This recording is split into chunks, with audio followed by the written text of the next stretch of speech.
Videos ഈ കഴിഞ്ഞ ദിവസമാണ് എനിക്ക് ഗുരുവായൂരപ്പനെ നേരിട്ട് കാണാനൊരു ഭാഗ്യം ഉണ്ടായത്. കുറേ വർഷം ഞാൻ പോയിട്ടുണ്ട്, ഒരു 4-5 വർഷം വരെ ഞാൻ പോയിട്ടുണ്ട്. അതിൻ്റെ അരങ്ങേറ്റം ഗുരുവായൂർ വെച്ചിട്ടായിരുന്നു. അതുപോലെ തന്നെ അല്ലാതെ ഒരിക്കൽ ഡാൻസ് കളിക്കാൻ വേണ്ടി പോയി. പിന്നെ അല്ലാതെ 3-4 തവണയൊക്കെ പോയിട്ടുണ്ട്. പക്ഷെ ഒരിക്കലും എനിക്ക് ഗുരുവായൂരപ്പൻ്റെ നടയിൽ അങ്ങ് അകത്തേക്ക് കയറിയിട്ട് ഭഗവാനെ നേരിട്ട് കാണാനായിട്ട് എനിക്ക് പറ്റിയിട്ടില്ല.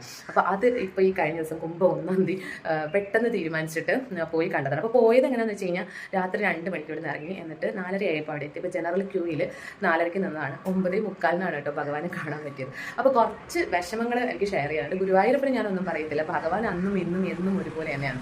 സ്റ്റിൽ ഭഗവാന് മാറ്റമൊന്നും വരുന്നില്ല.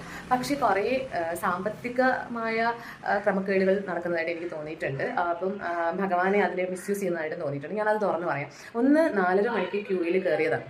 9:45 എത്ര മണിക്കൂറുകളോളം നിൽക്കുന്നതെന്ന് അറിയാമോ? പക്ഷെ കുഞ്ഞുങ്ങളെയും കൊണ്ട്, അതുപോലെ ഒത്തിരി ഏജ് ആയവർ, ഇവരൊക്കെ എന്തോരം കഷ്ടപ്പാടാണ് അനുഭവിക്കുന്നത്. വല്ലാത്ത ഭ്രാന്തെന്ന് തോന്നുന്നു നമുക്ക്. ഭഗവാൻ ഒന്ന് കാണാനാണെങ്കിലും ഇപ്പം അമ്മ പണ്ട് പറഞ്ഞു കേട്ടിട്ടുണ്ട്, ഗുരുവായൂരപ്പനെ നേർക്ക് നേർ കാണണമെങ്കിലും ഭഗവാൻ വിചാരിക്കണം എന്നൊക്കെ പറഞ്ഞു കേട്ടിട്ടുള്ളതാണ്. പക്ഷേ ഈ 43-ാമത്തെ വയസ്സിലാണ് കേട്ടോ എനിക്കത് പറ്റിയത്. പക്ഷെ അതൊരു പക്ഷേ ശരിയായിരിക്കും. എനിക്ക് ഇപ്പോഴായിരിക്കും അത് കാണാനുള്ള ഭാഗ്യം ഉണ്ടായത്. 1-ാം തീയതി അറിയാതെ പോയത്. അതായിരിക്കും അവർ. പക്ഷേ ഇത്ര വലിയ തിരക്ക്, ഒരു 10-20 കല്യാണം ഞാൻ കണ്ടു ഈ ക്യൂവിൽ നിന്നപ്പോൾ. പിന്നെ കുറേ ഡാൻസുകൾ കണ്ടു. അപ്പോൾ എന്താണെങ്കിലും ഭയങ്കര ആക്റ്റീവായിട്ടൊക്കെ നിന്നും പ്രശ്നമൊന്നുമില്ല. പക്ഷേ എന്നാലും ഈ ക്യൂവിൽ നിൽക്കുമ്പോൾ ഇവർ കുറച്ചും കൂടി ഒരു ടൈം അഡ്ജസ്റ്റ് ചെയ്യുന്നത് നല്ലതായിരിക്കും. പക്ഷേ വിഷമം പറയാൻ പറഞ്ഞത് എന്താണെന്ന് പറഞ്ഞു കഴിഞ്ഞാൽ, ഒന്ന് അത്രയും മണിക്കൂറുകളോളം ക്യൂവിൽ നിന്നിട്ട് നമ്മൾ നടയിലേക്ക് ചെന്നു. അതെ, അകത്തേക്ക് കയറിയപ്പോൾ ഭയങ്കര പോസിറ്റീവ് എനർജി വരും. വല്ലാത്തൊരു അറ്റ്മോസ്ഫിയറാണ്. നമ്മൾ ഈ സ്വർഗ്ഗത്തിലൊക്കെ ചെല്ലുന്നു എന്ന് പറഞ്ഞു കേട്ടിട്ടുള്ളൂ. എനിക്ക് അത് സ്വർഗ്ഗമായിട്ടാണ് തോന്നിയത് കേട്ടോ. ഭയങ്കര ഉള്ളതുപോലെ പറയണമല്ലോ, ഭഗവാൻ വല്ലാത്തൊരവസ്ഥയായിരുന്നു കേട്ടോ.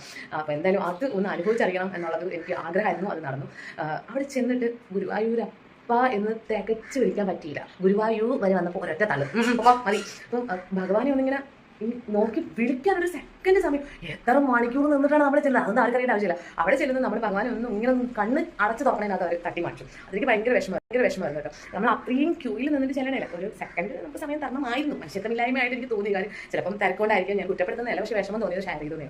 അങ്ങനെ ക്യാഷ് കൊടുത്ത് എന്തോ വലിയ എമൗണ്ട് എന്തോ ആണ് ക്യാഷ് കൊടുത്ത് കയറ്റുന്ന ആൾക്കാരുണ്ട്. വേഗം തന്നെ കയറാൻ പറ്റും. അപ്പോൾ അവരെ കയറ്റുന്ന കാരണം, അവർ കയറി കാണുന്ന കാരണം കുറെ കൂടിയും ലേറ്റ് ആവുകയാണ് ഈ ജനറൽ ക്യൂയിലുള്ളവർ. കൂടി ദയ ഈ ജനറൽ ക്യൂയിൽ നിൽക്കുന്നവരുടെ അടുത്ത് കാണിക്കണം എന്നുള്ളതാണ്. എനിക്കത് ഭയങ്കര വിഷമം. ക്യൂ നിന്നതും ഒന്നുമല്ല, നമുക്കിപ്പോൾ ആരോഗ്യമുള്ളവർക്ക് എത്ര നേരം വേണം കഷ്ടപ്പെട്ട് ഭഗവാനെ കാണുന്നതൊക്കെ ഇഷ്ടമാണ്. പക്ഷെ കുട്ടികളും വയസ്സായവരും ഒക്കെ അനുഭവിക്കുന്ന മണിക്കൂറുകളോളം ഇങ്ങനെ പരീക്ഷിക്കാനൊന്നും പാടില്ല. ഇനി ഇങ്ങനത്തെ ഒരു ഭ്രാന്തത്തരത്തിന് ഞാനില്ല. ഞാൻ ഇനി ഒളിച്ചും പാത്തും എത്തി നോക്കിയൊക്കെ കണ്ടോളാം. എൻ്റെ പൊന്ന് കൃഷ്ണ, എൻ്റെ ഗുരുവായൂരപ്പ. കാര്യം എന്തുവാ എന്ന് വെച്ചാൽ അത്രയും നമ്മുടെ ക്യൂവിൽ വന്നിട്ട് ഭഗവാനെ ഒന്നിങ്ങനെ കണ്ണടച്ച് തുറന്ന് കാണാനുള്ളൊരു ടൈം പോലും നമുക്ക് കിട്ടുന്നില്ല. പിന്നെ എന്തിനീ ഭ്രാന്ത്? ഇത്രേ ഉള്ളൂ. വിശ്വാസം അമിതമാവാൻ പാടില്ല. വിശ്വാസമുണ്ട്, ഭഗവാൻ അതറിയാം. പക്ഷെ ഇതെനിക്ക് പറയാതിരിക്കാൻ തോന്നിയില്ല. അതുകൊണ്ട്